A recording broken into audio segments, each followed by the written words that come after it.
Naquele tempo, Jesus tomou consigo Pedro, Tiago e João e os levou sozinhos a um lugar à parte, sobre uma alta montanha, e transfigurou-se diante deles.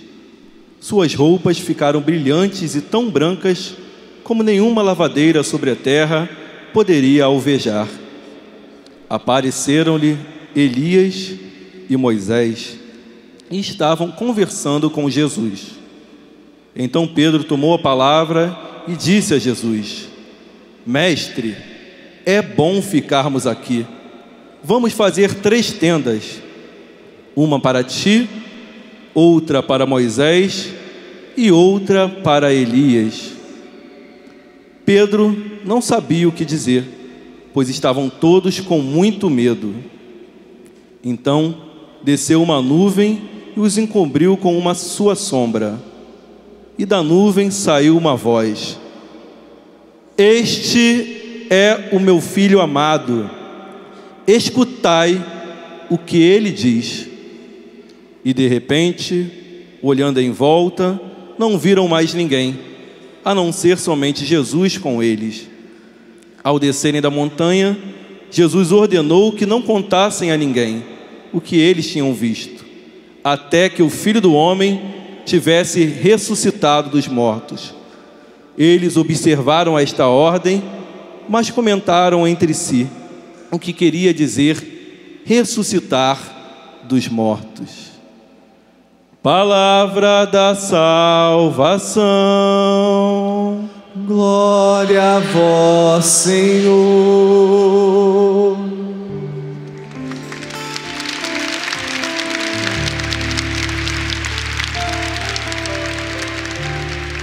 Eu vim para escutar tua palavra, tua palavra, tua palavra de amor. Eu gosto de escutar tua palavra, tua palavra, tua palavra de amor. Eu quero entender melhor. Eu quero entender melhor tua palavra, tua palavra de amor.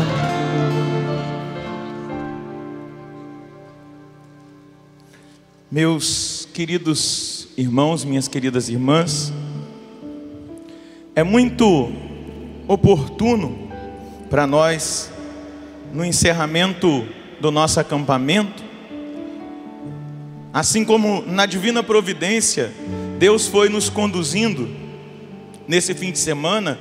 Ele mesmo foi nos falando, nos direcionando, se revelando a nós, nos libertando, nos curando, realizando milagres, sinais, prodígios. Mas é muito interessante nós percebermos a dinâmica que a igreja nos coloca na liturgia. Nós estamos no tempo quaresmal, e é de se questionar, olhando superficialmente, num primeiro instante, por que durante a quaresma, que é um tempo de penitência, onde nós retiramos o glória, a gente procura evitar as palmas, fazer mais silêncio, estar mais em oração, fazer penitência, jejum. E no segundo domingo da quaresma, todos os anos, a igreja coloca um evangelho da manifestação da glória de Deus. Uma teofania, uma manifestação de Deus, uma revelação de Deus àqueles 3 homens que sobem com Jesus até o Monte Tabor, até o alto do Monte Tabor. Porque nesse período a igreja coloca diante dos nossos olhos esse mistério da glória. Exatamente porque a igreja quer nos mostrar que nós não somos a religião dolorista, a religião da dor, uma religião masoquista, de um povo que gosta de sofrer.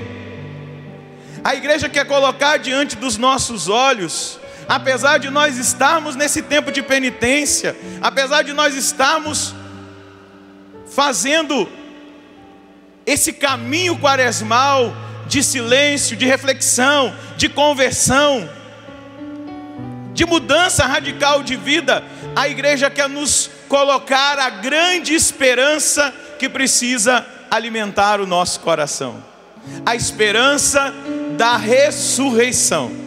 Veja o caminho lindo que Jesus vai fazendo com esses 3 discípulos, que ele leva até o monte. Lá na Cesareia de Filipe, um pouco atrás, no Evangelho, nós vamos ver Jesus que os questiona, Jesus que se aproxima de todos os discípulos, e ele pergunta: quem dizem os homens que eu sou? Aí eles começam a responder. Uns dizem que é Elias, outros que é Jeremias, outros ainda que é um dos profetas. E aí Jesus faz a pergunta: e vós, quem dizeis que eu sou? Pedro imediatamente se manifesta e ele faz a sua profissão de fé: tu és o Cristo, o Filho do Deus vivo. Tu és o Messias, o esperado pelo povo de Israel. Mas imediatamente Jesus diz para que eles não digam isso a ninguém, e Jesus começa a revelar a eles o caminho da paixão, o caminho da dor, o caminho do sofrimento, dizendo que ele iria sofrer muito, que ele seria perseguido, que ele morreria e no terceiro dia ressuscitaria.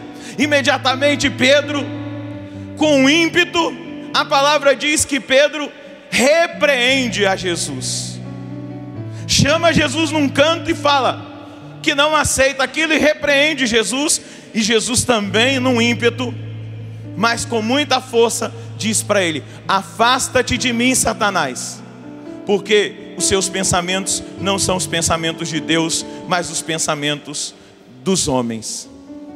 E veja, sequencialmente, Jesus chama os 3, Pedro, Tiago e João, que faz parte daqueles primeiros que foram atingidos pela mensagem e pelo chamado de Jesus, e os leva até uma alta montanha, para que, diante dos olhos deles, eles pudessem ver exatamente aquilo que os esperava, aquilo que espera todo cristão, aquilo que é a esperança. E nós não somos o povo do sofrimento, nós não somos o povo da dor, nós somos o povo da esperança. Nós esperamos na ressurreição. Cristão é aquele que crê na ressurreição e por isso é capaz de amar mais, e por isso é capaz de perdoar mais, e por isso é capaz de renunciar mais, e por isso é capaz de assumir a sua dor, o seu sofrimento, mas com um olhar de esperança, com um olhar na ressurreição, com essa esperança que alimenta o nosso coração. E aí vale a pena a gente recordar aquilo que o apóstolo Paulo vai dizer: se Cristo não ressuscitou, vã é a nossa fé. Se Cristo não ressuscitou, vã é a nossa fé. E hoje a igreja coloca isso diante dos nossos olhos. Se Cristo ressuscitou, e se essa é a nossa esperança, nós somos capazes de vencer as provações, nós somos capazes de enfrentar as tribulações, fortalecidos por essa esperança. Por isso nós precisamos alimentar no nosso coração a esperança. Nós precisamos acreditar e viver essa expectativa do projeto de Deus para nós, que é um projeto de céu, que é um projeto de salvação, que é um projeto de ressurreição. E aí a gente vai compreender que vale a pena. Deus estava fazendo isso, Jesus estava caminhando com eles para que eles experimentassem essa graça, para que eles entendessem que esse mistério da paixão, da morte de Jesus culminaria com a experiência da glória da ressurreição, e que valeria a pena todo esforço, todo sacrifício. Veja, é isso que o Senhor coloca diante deles. Porque, meus irmãos, se na nossa vida há desespero, a gente não consegue chegar a lugar nenhum. Mas se o nosso cristianismo, se a nossa vivência cristã, se a nossa vivência de cada dia, na nossa comunidade, na nossa pastoral, no nosso grupo de oração, na nossa vida pessoal de intimidade com o Senhor, se a nossa vida é alimentada pela esperança da ressurreição, nós conseguiremos vencer o demônio, vencer o mal, pelo poder dessa esperança, que é depositada em Cristo, que é colocada diretamente naquele que ressuscitou, naquele que sofreu sim, que padeceu, que derramou o seu sangue, que foi pregado na cruz, que morreu, mas que ressuscitou. Que ressuscitou para que nós alimentemos essa esperança e enfrentemos sim o mal. Como nós durante todo esse fim de semana dissemos: livrai-nos do mal, Senhor. Mas essa libertação do mal, essa experiência de uma libertação total, ela passa por essa esperança do ressuscitado. E esperando a ressurreição, nós teremos a coragem de trabalhar e trabalhar muito, pelo nosso testemunho, pela nossa oferta de vida na igreja, na evangelização. Essa esperança da ressurreição nos motiva a trabalhar para que o mundo que nós vivemos seja melhor. E esse mundo será melhor pela experiência pessoal que eu faço em ser também melhor para Deus e para o irmão. Diga para essa pessoa que está aí ao seu lado: meu irmão, coloque a sua confiança, a sua esperança em Jesus, no Cristo. Essa esperança vai fazer você, todos os dias, concretamente, experimentar a vitória que essa esperança nos traz. Sabe por quê? Lá em Romanos capítulo 5, versículo 5, São Paulo vai dizer: a esperança não decepciona. A esperança não decepciona. A esperança não decepciona. E o apóstolo São Pedro vai testemunhar na sua carta: com a ressurreição de seu Filho Jesus, Deus nos deu uma esperança viva. O próprio Pedro que subiu ao Tabor, o próprio Pedro que depois, mesmo sendo testemunha de tantas maravilhas, foi capaz de negar a Jesus 3 vezes, na hora da dor, da provação, mas experimenta a misericórdia do Senhor com o olhar que o Senhor olha para ele. Ele vai testemunhar, porque se você percebeu no final do evangelho de hoje, eles vão descer e vão ficar comentando um com o outro: mas o que ele quer dizer com essa história de ressurreição? Mas depois que Cristo ressuscita, Pedro vai testemunhar, Pedro vai assumir: é com a ressurreição de seu Filho Jesus, Deus nos deu uma esperança viva. É essa luz que ilumina o nosso caminho, é essa luz da transfiguração que ilumina o nosso caminho de conversão, de penitência, de sacrifício. Essa transfiguração nos motiva a continuarmos lutando pelo céu, pelo nosso objetivo, pela nossa esperança, que é um dia com Cristo nós ressuscitarmos.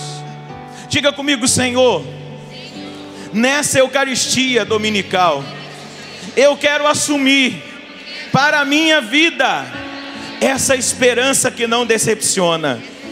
Eu quero dar sentido a todas as coisas que eu vivo. Eu quero dar sentido, Senhor, a tudo aquilo que eu experimento, seja a dor, seja o sofrimento, seja a provação, seja a cruz de cada dia que eu carrego, seja a batalha espiritual que eu enfrento e a guerra que eu travo contra o diabo. Tudo nessa esperança tem sentido de vitória no dia final. E diga bem forte: a minha esperança me dá a garantia da vitória final. E por que a transfiguração na quaresma? Porque Deus quer nos fazer experimentar exatamente isso, e nós termos essa compreensão, que existem momentos na nossa vida que nós precisamos ter a coragem de subir a montanha, como você teve a coragem nesse fim de semana de deixar a sua casa e subir ao monte aqui na Canção Nova, para se reabastecer, para ter a sua esperança reavivada, para ter o seu ânimo renovado pelo poder desse Cristo ressuscitado, desse Cristo transfigurado, para que você recebesse força para não abandonar o caminho da salvação que você está fazendo aqui nessa terra. Muitos de nós chegamos aqui desanimados, enfraquecidos, abatidos, não é verdade? Quantos aqui podem levantar a mão e dizer: padre, eu cheguei aqui um pouco desanimado mesmo, mas como você está agora, depois que você subiu no monte? Está restaurado, está fortalecido, está renovado? Então aplauda o Senhor por aquilo que Ele fez já em você, alimentando a sua esperança. Meus irmãos, o Papa Bento XVI, refletindo sobre a transfiguração, ele vai dizer o seguinte, sobre a experiência do monte. Ele vai dizer que a vida de Jesus foi sempre marcada pela realidade da experiência na montanha, de subir ao monte. E aí ele vai enumerar essa realidade de Jesus, que dá o sermão da montanha, o seu principal ensinamento. Ele sobe numa montanha para ofertar aos seus discípulos o ensinamento. As suas noites de oração eram no monte, um monte como um lugar especial da proximidade de Deus, para ter uma comunhão maior com o Pai. Jesus subia ao monte. De novo nós devemos pensar, diz o Papa, em conjuntos diversos montes da vida de Jesus: o monte da tentação, o monte da sua grande pregação, o monte da oração, o monte da transfiguração, o monte da agonia, o monte do Gólgota, da cruz, mas também o monte do ressuscitado. Diz o Papa, no qual o Senhor, em oposição à oferta que lhe fizera Satanás no evangelho de domingo passado, do primeiro domingo da tentação, do domínio sobre o mundo, Cristo no monte da ressurreição declara em Mateus 28, 18: foi-me dado todo o poder no céu e na terra. Mas quem deu o poder a Jesus não foi Satanás, foi o Pai. O Pai deu-lhe todo o poder nos céus e na terra. Diga para o seu irmão, também na sua vida Jesus tem todo o poder. Também na sua história Jesus tem todo o poder. Também na sua família Jesus tem todo o poder, porque foi lhe dado pelo Pai todo o poder no céu e na terra. Por isso nós não podemos nunca nos permitir buscar fora de Deus, fora de Jesus, fora da igreja, esse poder que está em Cristo. O poder que está no mundo, o poder que está no diabo, é só para nos enganar, porque ele é um espírito. E ele faz milagres, não tem aí cirurgias espirituais, a pessoa chega lá, eu fui curado, tudo para conquistar aquela alma, para retirar aquela pessoa da graça de Deus, para desviar aquela pessoa do projeto da salvação. Ele age também nesses lugares para enganar, porque ele é o enganador, ele é o mentiroso, ele é o macaco de imitação. Em tudo ele quer imitar Jesus, mas nunca ele será e nunca conseguirá atingir o mínimo daquilo que Jesus é. Por isso, eu e você temos que procurar o poder que foi dado a Jesus no céu e na terra. É nele que está essa experiência que nós precisamos fazer. Mas veja bem, por trás dessa experiência de Jesus no Tabor, essa experiência do monte, estão também os outros montes. O monte Sinai, onde Deus se revelava a Moisés, o monte Horebe, o monte Moriá, que hoje a Bíblia nos apresenta na liturgia da palavra, no livro de Gênesis, no capítulo 22, quando Deus pede para Abraão sacrificar o seu filho Isaque no monte Moriá. Veja, os montes da revelação do Antigo Testamento, que são todos ao mesmo tempo montes da paixão e montes da revelação. E por atenção para o monte do templo, no qual a revelação se mostra e se transforma em liturgia.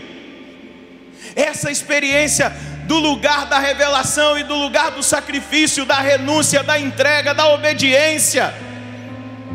A primeira leitura de hoje nos fala do sacrifício de Isaque, e os exegetas, os pesquisadores, vão identificar o monte Moriá com Jerusalém, com o Gólgota, lugar onde o pai não poupou o seu filho.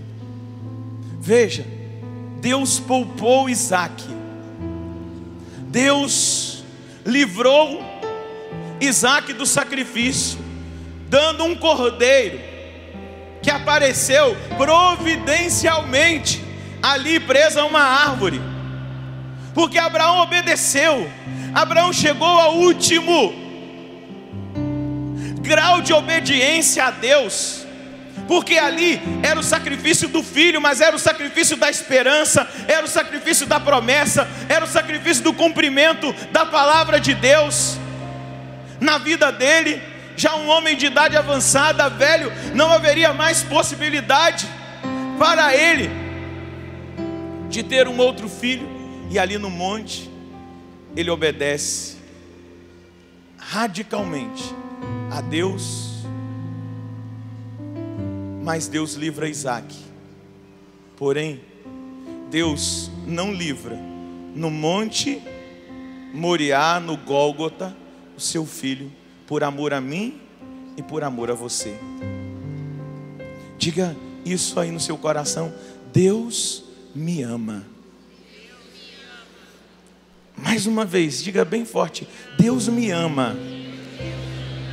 Deus me ama com um amor eterno, com um amor de sacrifício, com um amor de entrega, com um amor de cruz, com um amor de ressurreição, com um amor de vida, com um amor de salvação. Eu quero assumir a força desse amor que Deus não poupou, nem mesmo seu próprio filho, por amor a mim. Diga para quem está do seu lado: Deus ama você. Deus ama você. Assuma esse amor, assuma a força desse amor. Diga para essa pessoa, dá uma sacudida nela, porque eu estou vendo algumas pessoas dormindo aí. Pode sacudir quem está dormindo, porque nós estamos na missa. Na missa não é lugar de dormir, não. Dá uma sacudida nesse irmão, nessa irmã, e fala aí para ela: Deus amou você com amor de cruz, com amor de entrega, de sacrifício, de abandono, com amor de vida eterna. Isso nos leva, meus amados, a fazermos essa experiência de termos a coragem de subir com Jesus o monte, de subir com Jesus o monte, onde acontece uma subida exterior, mas também uma subida interior. O monte como lugar da libertação do peso de cada dia, o monte como lugar da respiração do ar puro da criação, onde nós conseguimos vislumbrar a maravilha de tudo que Deus criou por nós, o ar puro do amor de Deus refletido na criação. E aí, se você for no Catecismo da Igreja Católica, uma das maneiras do reconhecimento da existência de Deus está na perfeição da sua criação. O monte como lugar desse ar puro que vai encher os nossos pulmões e os nossos olhos diante da experiência da criação. Um monte que oferece um panorama para a vastidão e para a beleza da criação, que vai nos fazer permanecer fiéis a Jesus até o fim. Um monte que oferece também para nós a oportunidade da elevação interior e nos permite pressentir, experimentar no próprio coração a presença de Deus, a presença de Deus, a presença de Deus ao nosso lado.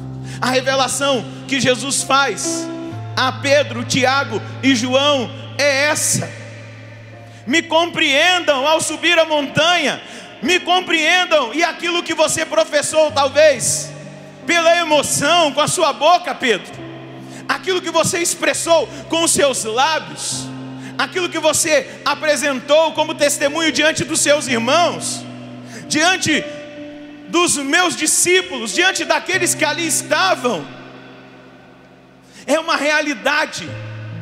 A minha presença é uma realidade, a minha glória é uma realidade. E entenda, Pedro, entenda, Tiago, entenda, João, entenda, cristão, que em todos os momentos da sua vida eu estarei ao seu lado e eu nunca te abandonarei. A minha glória te acompanhará a cada novo dia, a cada provação, a cada momento de dor. Eu estarei contigo. Sinta a minha presença, contemple a minha presença. É isso que Jesus está revelando ao coração daqueles três.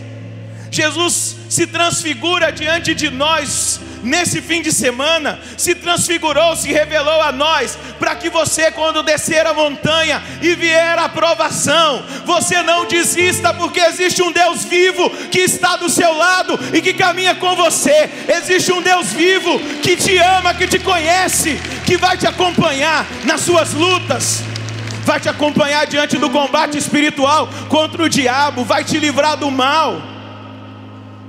Deus se transfigura diante de nós porque Ele não quer nos perder, e Ele não quer que nós nos percamos. Antes de começar, de ser proclamado o Evangelho, o seminarista foi ali e disse: padre, antes de você começar a pregação, avise que o Caio está perdido e está desesperado. Uma criança que estava aqui. A mãe quis perder ele? Não. Ele quis se perder da mãe? Não. Mas ele se perdeu. Estava aqui. Veja, Cristo se transfigura nesse tempo quaresmal diante de nós para nos dizer isso. Eu não quero te perder. Eu não quero que você se perca. Toma cuidado, compreenda.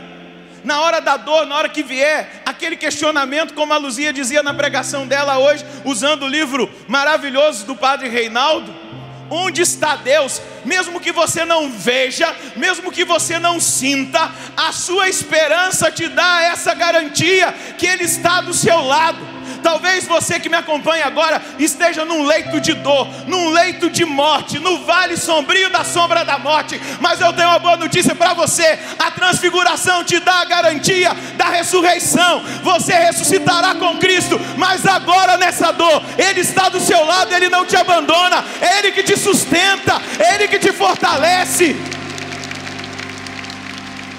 Quaresma com transfiguração, transfiguração com quaresma, é a esperança que volta aos nossos corações. Mas é impressionante nós percebermos o seguinte: lá em Êxodo, no capítulo 24, vai revelar Moisés que sobe ao Sinai, e é um paralelo interessante, porque Moisés subindo ao Sinai, ele leva com ele também três: Arão, lá no capítulo 24 está, Nadab e Abiú. Só que quando Moisés desce, do monte, as pessoas ficavam aterrorizadas, porque ele nem sabia, mas a pele dele estava brilhando, transfigurada. Mas não porque Moisés tinha se transfigurado. Moisés esteve no monte com Deus. Dá uma olhadinha para essa pessoa que está do seu lado. Olha para essa cara linda que está aí. Diga: você é a coisa mais linda que os meus olhos já viram. Sabe por quê? Diga para ela: sabe por quê? Porque você está voltando transfigurado para a sua casa. Você está voltando transfigurado para a sua casa. As pessoas vão ver que você vai descer do monte. De onde você esteve? Se alguém te perguntar amanhã no seu trabalho, se alguém te perguntar onde você esteve, você diz: eu subi no Tabor com Jesus, eu fui para Canção Nova nesse fim de semana, e Ele me transfigurou, e Ele me transformou, Ele me alcançou. Eu não sou mais o mesmo. Houve uma transformação na minha vida. Porém, foi o contato, e é o contato que você teve com Deus aqui que te transfigurou. Mas Jesus não. A transfiguração parte de dentro dele, porque ali ele está revelando para aqueles três quem ele é. Realmente o Filho amado de Deus, realmente o Messias, realmente o Salvador, o prometido, revelando porque ele teria que passar, ele teria que descer da montanha e caminhar para Jerusalém, para o sofrimento. Mas na hora da dor ele queria que os seus entendessem, compreendessem e enxergassem. Ele está na dor, mas ele é o Messias. Ele está desfigurado, mas nós o vimos transfigurado. Ele está abatido, mas nós o vimos resplandecendo a sua glória.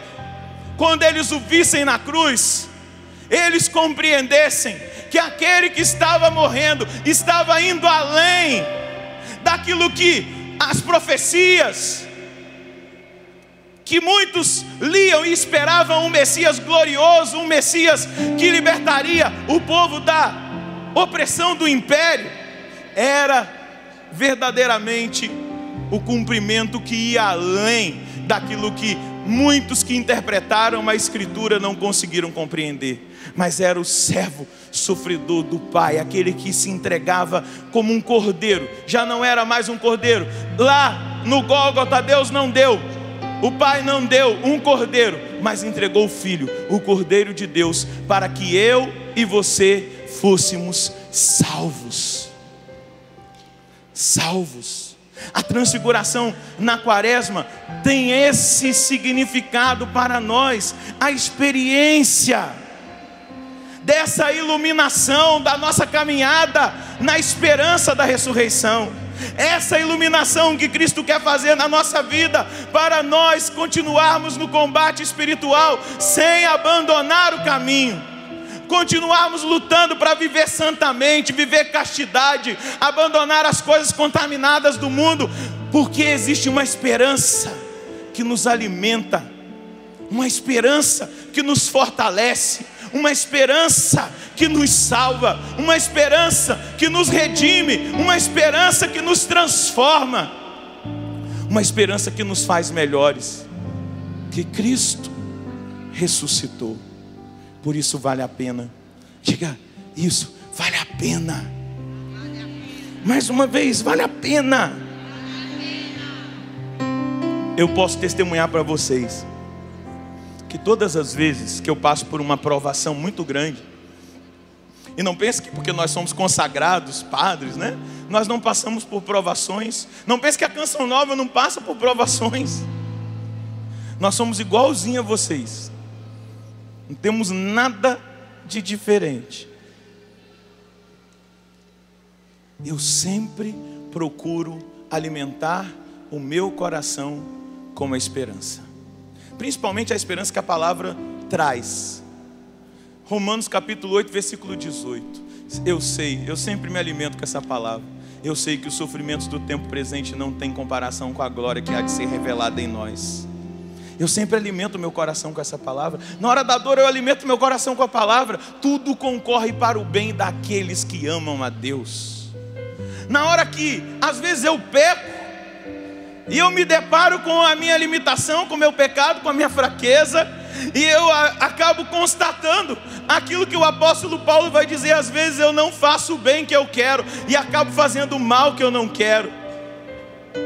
E aí, quando o diabo, que é o acusador, tenta me acusar, eu vou nessa palavra da segunda leitura hoje: quem acusará os escolhidos de Deus? Quem acusará os escolhidos de Deus? Quando houver uma tentação na sua vida de uma acusação do diabo, você proclame essa palavra com uma autoridade. Joga na cara dele essa palavra e diga para ele: quem acusará os escolhidos de Deus? Tenha coragem de usar da palavra, como Jesus venceu. No domingo passado a gente contemplava, esse tempo quaresmal a gente contempla como Cristo venceu Satanás. Com a... Não escutei. Palavra. Diga a essas pedras para que elas se transformem em pão. Você não está com fome? Não só de pão vive o homem, mas de toda a palavra que brota da boca de Deus. Lança-te do pináculo do templo, porque Ele enviará os seus anjos para te proteger, te amparar. Dá um espetáculo aí, Jesus. Aí ele diz, o diabo usou até a palavra do Salmo 90, 91. Jesus diz para ele: não tentarás o Senhor teu Deus. Ele o leva ao alto da montanha e apresenta os reinos e diz a Jesus: se tu te prostrares diante de mim, eu te darei todos esses reinos. Jesus diz: adorarás somente ao Senhor teu Deus e só a Ele servirás. A palavra que vence. Veja que palavra de vitória que a liturgia coloca diante dos nossos olhos. Vai lá na carta aos Romanos, no capítulo 8, versículo 31. Depois disto, que dizer ainda? Se Deus é por nós, quem será contra nós? Deus que não poupou seu próprio filho, mas o entregou por todos nós, como é que com Ele não nos daria tudo? Quem acusará os escolhidos de Deus? Deus que justifica, quem condenará? Cristo Jesus, que morreu, mas ainda que ressuscitou e está à direita de Deus intercedendo por nós. Diante da acusação do inimigo, num momento de fraqueza, de tentação, diga para ele: quem acusará os escolhidos de Deus? Tenha coragem de dar um passo nessa esperança que não decepciona, nessa experiência que nos faz viver concretamente a força salvífica que Cristo nos trouxe e nos mantém nessa caminhada que nós fazemos rumo à morada celeste. Veja, voltando lá no texto do Evangelho, Marcos 9, da transfiguração. Sua roupa ficou muito brilhante, tão branca como nenhuma lavadeira da terra conseguiria torná-la assim.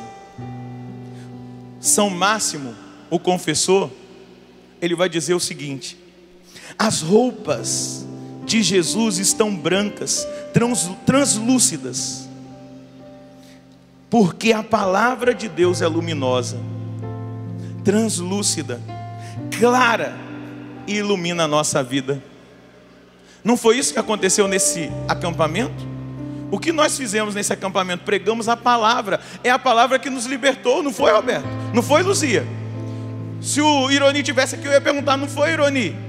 Os que passaram por aqui, ministrando a música, cantando, os que trabalharam, você, a palavra não nos libertou? Não trouxe clareza? Nos iluminou? São Máximo confessor, ele vai dizer isso, que as roupas de Jesus estão brancas, translúcidas, porque a palavra de Deus é luminosa. Dá mais uma vez uma olhadinha para quem está do seu lado. Dá um sorriso e diga: você está transfigurado. Diga para a pessoa que está do outro lado: você está transfigurado, translúcido. Porque a palavra de Cristo, a palavra de Deus, ela é luminosa, ela é translúcida, ela é clara, e ela iluminou a sua vida. Olha mais uma vez para essa pessoa que está do seu lado. Fala para ela: eu estou sendo iluminado pelo seu rosto transfigurado.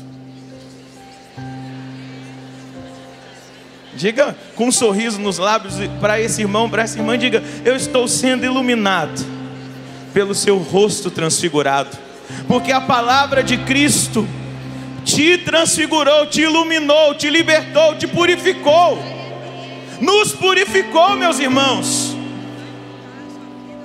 Eu tenho sentido algo tão diferente, não sei se é comum, mas eu tenho sentido que cada vez mais os nossos acampamentos e a nossa experiência aqui na Canção Nova têm sido mais profundas, com uma experiência tão espetacular da glória e da presença de Deus, uma manifestação extraordinária, uma força tão extraordinária da parte de Deus.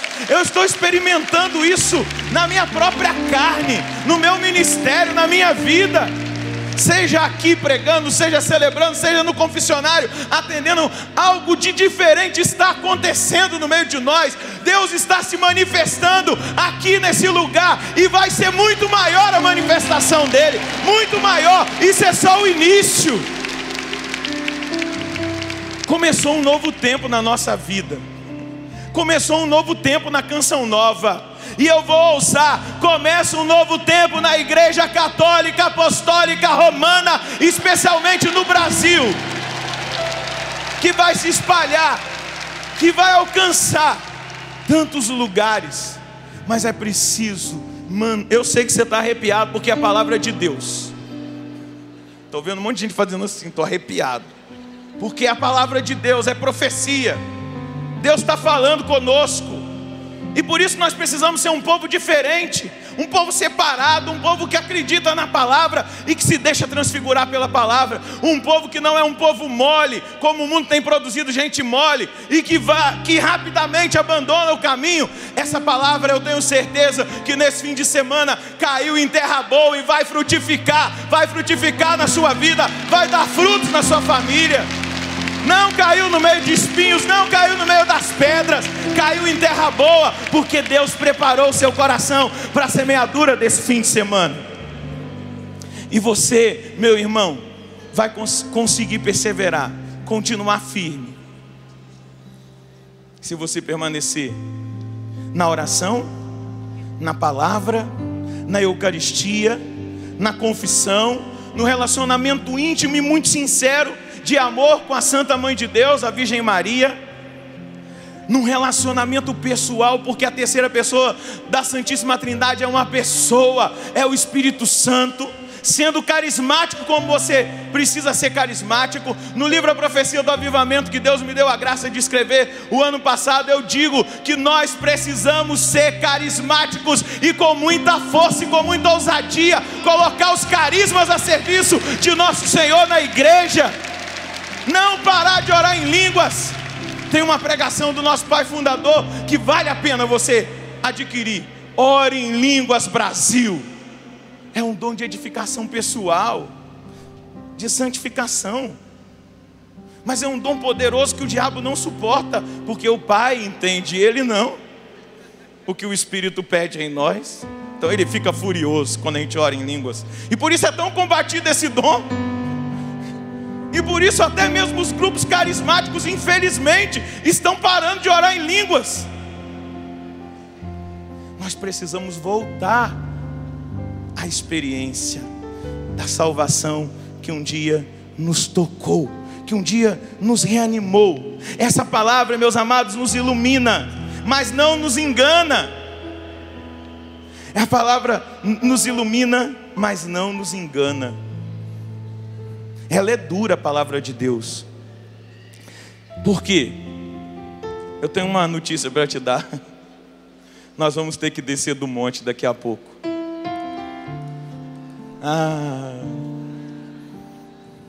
Nós vamos ter que descer do monte. Diga para o seu irmão, você vai ter que descer do monte. Porque a tentação que nos vem é falar como Pedro disse, né? Senhor, vamos fazer aqui 3 tendas. Uma para ti, uma para Moisés e outra para Elias. Não é essa a vontade? Pergunta para o seu irmão que está do seu lado. Essa é a vontade que você tem? Vamos fazer 3 tendas aqui? Vamos morar na Canção Nova agora? Veja o que Santo Agostinho vai dizer. Jesus não aprova essa ideia de Pedro fazer 3 tendas. Porque só existe uma tenda na qual nós podemos morar. E essa tenda é o próprio Jesus. Lá na sua casa Jesus está. Lá na sua paróquia Jesus está. Lá no seu grupo Jesus está. Quando você lê a palavra Ele te fala. Porque Ele é essa palavra clara. Ele não está só na Canção Nova. Porém nós vamos descer o monte. Nós vamos descer para enfrentar a realidade. Porque foi isso que Jesus fez com eles. Desceu o monte para que eles enfrentassem a realidade do peso da cruz, da perseguição, da humilhação. Veja, por isso que eu disse que nós sempre temos que fazer a experiência de subir ao monte. Eu tenho visto muitos carismáticos que começaram muito bem. E aí, eu podia até citar a carta de São Paulo aos Gálatas, no capítulo 3. Ó Gálatas insensatos, vós começastes no Espírito e estáis terminando na carne. Porque chegaram a um ponto de uma loucura tão grande que acham que sabem tudo, que já ouviram tudo, que já experimentaram tudo. Ir para a Canção Nova, vou ouvir a mesma coisa de novo. Eles vão falar lá, rezar daquele jeito, nós amadurecemos, a gente não precisa rezar carismaticamente desse jeito, pelo amor de Deus, isso aí é do princípio. E a gente vai vendo as pessoas fazerem uma experiência de um declínio e de afundarem de novo no pecado, num esfriamento, na mornidão, como a Luzia pregou sobre a tibieza. Por isso nós sempre temos que fazer a experiência do Tabor na Quaresma, na paixão, na experiência de morte, para que nós tenhamos a certeza: Cristo ressuscitou, e a nossa fé nos dá a garantia, que nós também ressuscitaremos com Ele, nos dá a garantia que nós também vamos experimentar a sua glória, que os sofrimentos, que é a batalha do caminho, que assumir a cruz, segurar na mão de Jesus e caminhar para Jerusalém, para a cruz, sair da transfiguração e entrar na desfiguração, que é caminho de salvação. Essa desfiguração, esse desfigurado lá no Calvário, que se desfigurou para que nossos pecados fossem perdoados e nós experimentássemos a salvação. Meus amados, Deus nos dá tabores para nos preparar para os calvários. Deus nos dá tabores para nos preparar para os calvários. Deus não nos engana. Diga para o seu irmão que está do seu lado: Deus não nos engana.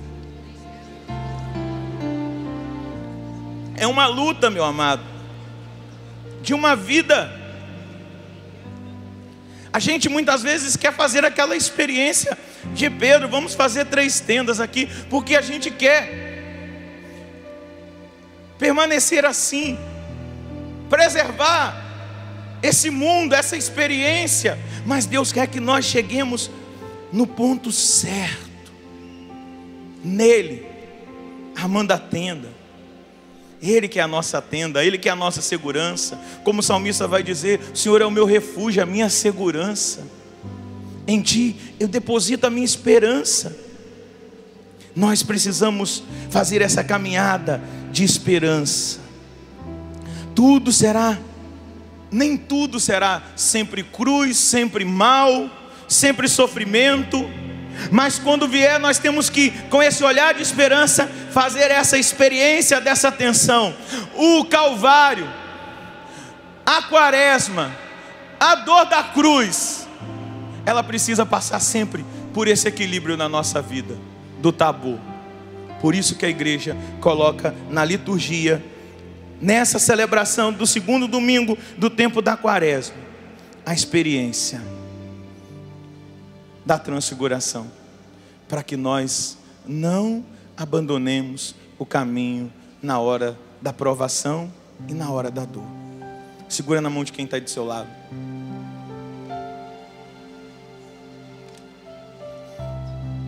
Diga para ele como eu aprendi com meu pai fundador. Balança a mão desse irmão. Balança a mão dele e diga: aguenta firme, meu filho. Aguenta firme, minha filha.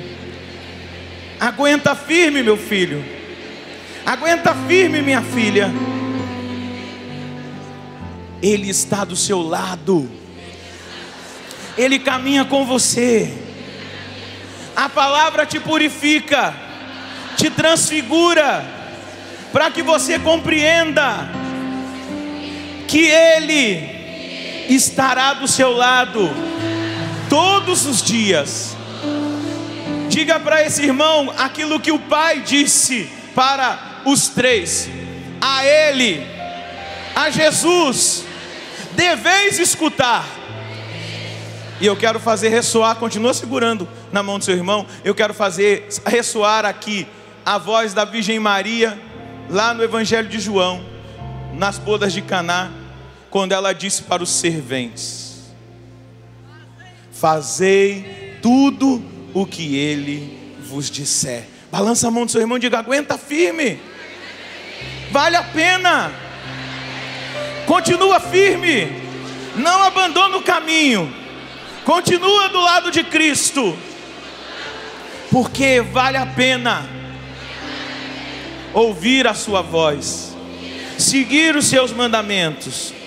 Vale a pena seguir a direção que Cristo nos dá.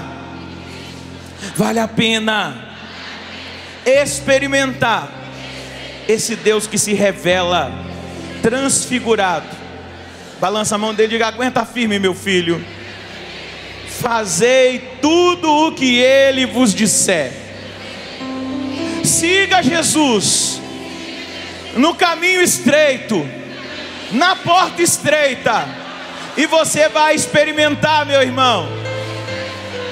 Balança a mão dele, você vai experimentar, minha irmã, a esperança final que nos motiva nessa terra, a ressurreição. No dia final você vai experimentar que valeu a pena ser de Deus, valeu a pena renunciar, valeu a pena carregar a cruz, valeu a pena passar pelo sofrimento, valeu a pena vencer a dor, valeu a pena dizer não ao diabo, valeu a pena. Você vai experimentar. Vai lá no livro do Apocalipse para você ver. João viu você e eu.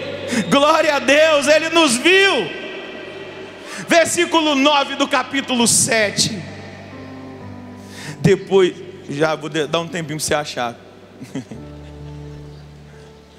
Apocalipse 7, 9. Depois disso, vi uma multidão imensa que ninguém podia contar, gente de todas as nações, tribos, povos e línguas, estavam de pé diante do trono e do Cordeiro. Vestiam túnicas brancas. O que ficou branco em Jesus? Suas vestes. Ele ficou totalmente. Vestiam túnicas brancas e traziam palmas na mão. Todos proclamavam com voz forte. Essa é a nossa esperança, meus amados. A salvação pertence ao nosso Deus, que está sentado no trono, e ao Cordeiro, que o Pai não poupou. E todos os anjos que estavam de pé em volta do trono e dos anciãos e dos 4 seres vivos prostravam-se com o rosto por terra diante do trono e adoravam a Deus dizendo: amém. O louvor, a glória, a sabedoria, a ação de graças, a honra, o poder e a força pertence ao nosso Deus para sempre. Amém. Então um dos anciãos falou comigo perguntando: estes que estão com túnicas brancas, quem são e de onde vieram? Eu respondi: tu é que sabes, meu Senhor. Ele então me disse, dá uma olhadinha para quem está do seu lado, mais uma vez, um sorriso, diga: você está transfigurado.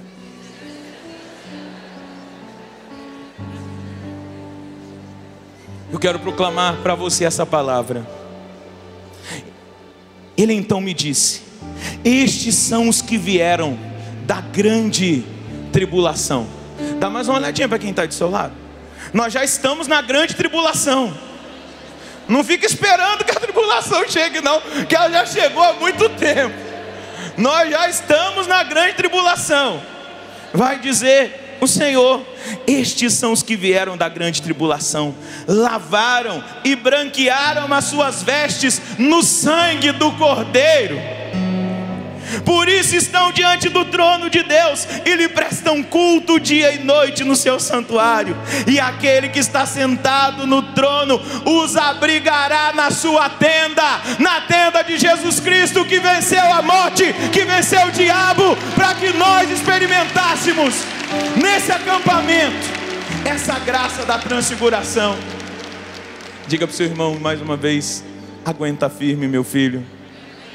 Aguenta firme, minha filha. Nunca, diga para ele o segredo. Diga para ele: o segredo é nunca deixar de acreditar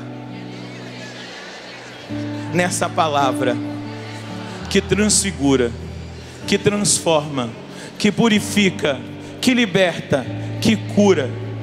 E nunca deixar, diga para ele: nunca deixar de seguir os passos de Jesus. Segura mais uma vez na mão dessa bênção, balança a mão dessa bênção e diga: nós vamos passar pela grande tribulação e vamos receber essas vestes brancas, transfiguradas pelo sangue do Cordeiro. Porque o Cordeiro de Deus foi manso, em silêncio, em obediência total à vontade do Pai, ao sacrifício, e se sacrificou para que você e eu aguentássemos firme até o dia final. Quem estava aqui no primeiro dia, continua segurando a mão do seu irmão, decorou uma palavra que eu ensinei. Diga para o seu irmão: receba Marcos 13:13. Mas aquele que perseverar até o fim, diga para ele: mas aquele que perseverar até o fim será salvo. Diga para ele: por isso, meu amado, nós vamos descer a montanha e enfrentar a dor, a cruz, a perseguição, a humilhação, tendo um amparo. Jesus está conosco. Jesus está conosco, do nosso lado, e a nossa esperança é a ressurreição no dia final, é a salvação. Essa é a esperança da igreja, essa é a esperança de cada um de nós, e é isso que precisa alimentar o meu e o seu coração até o dia final, até Jesus voltar na sua glória para arrebatar a sua igreja viva, e cada um de nós, e pode aplaudir esse Deus para valer, que nos transfigura e nos fortalece. Fica de pé por um instante. Ergue seus braços lá no alto. Agora é o seu compromisso com Ele. Você vai descer a montanha. Eu pergunto para você: você vai abandoná-lo? Você vai desistir na hora da dor, da provação, da cruz? com o braço erguido lá no alto, diga para o Senhor: então, eu vou ficar fiel até o fim, Senhor. Eu vou perseverar, eu vou caminhar contigo. Vai dizendo agora com a sua voz. Eu quero ouvir uma oração carismática subindo agora aos céus, de um povo que se coloca diante do Senhor, que acredita, que espera, que não vai desanimar, que não vai cair no desespero que o mundo quer nos levar, que não vai cair no desespero que o diabo quer propor a nós, que vai continuar lutando pela castidade, para se libertar dos vícios, de qualquer outra realidade que poderia nos afastar de Deus. Vai dizendo agora com a sua voz. Eu quero te ouvir. Senhor, eu vou perseverar até o fim, mas eu preciso da tua graça, eu preciso da tua palavra, eu preciso da tua força, eu preciso da tua unção, eu preciso do teu poder, eu preciso da manifestação, Senhor, da sua glória na minha vida. Eu preciso do seu fortalecimento, eu preciso do dom do seu Espírito. Sem o seu Espírito eu não vou conseguir. Erga os seus braços e peça agora mais uma vez o dom do Espírito para você descer o monte. Fala agora: Senhor, eu preciso estar cheio do teu Espírito. Vai dizendo a Ele. Eu quero te escutar. Ora, vai orando. Isso, vai aumentando a sua voz agora. Vai dizendo para Deus que você quer o Espírito Santo, para você não abandonar o caminho, não desistir diante da prova, diante da dor, diante da luta, da perseguição, diante dos desafios do trabalho, da família, diante dos desafios no movimento, na pastoral, na comunidade. Eu não vou desistir, porque a minha esperança está na ressurreição, está na sua vinda gloriosa, está no dia final. Eu sou um desses que João viu, Senhor. Eu sou um desses, aqueles que vieram da grande tribulação e que lavaram e branquearam as suas vestes no sangue do Cordeiro. Eu assumo, Senhor, que eu faço parte desse povo escolhido. Eu assumo, Senhor, que eu faço parte desse povo eleito, separado, desse povo ajuntado pelo Senhor, para honrar o seu nome, para honrar a sua igreja, para honrar essa fé. Eu sou parte desse povo. E se te faltar as palavras, deixa o Espírito Santo agora fecundar aquilo que o próprio Jesus fez pelo poder da palavra. Solta a sua voz na linguagem do Espírito. Eu quero te escutar. Isso. Essa é a nossa oração da comunidade. Nós estamos orando livremente, espontaneamente. Nós estamos reagindo. Palavra escutada, palavra rezada. Isso, força. Força. Ele te transfigurou, Ele te renovou, Ele te fortaleceu, Ele te deu vida nova.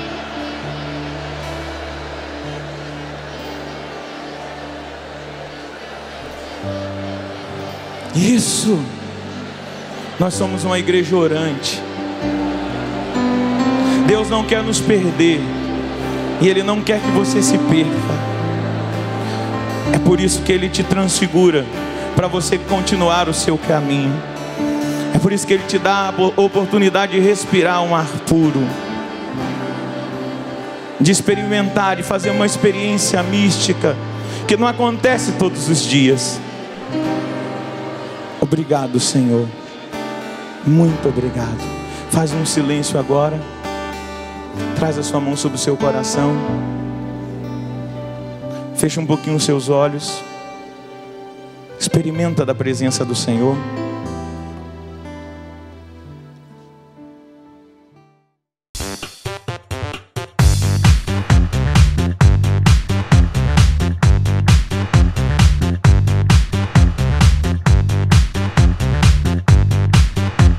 CançãoNovaPlay.com. Assine já!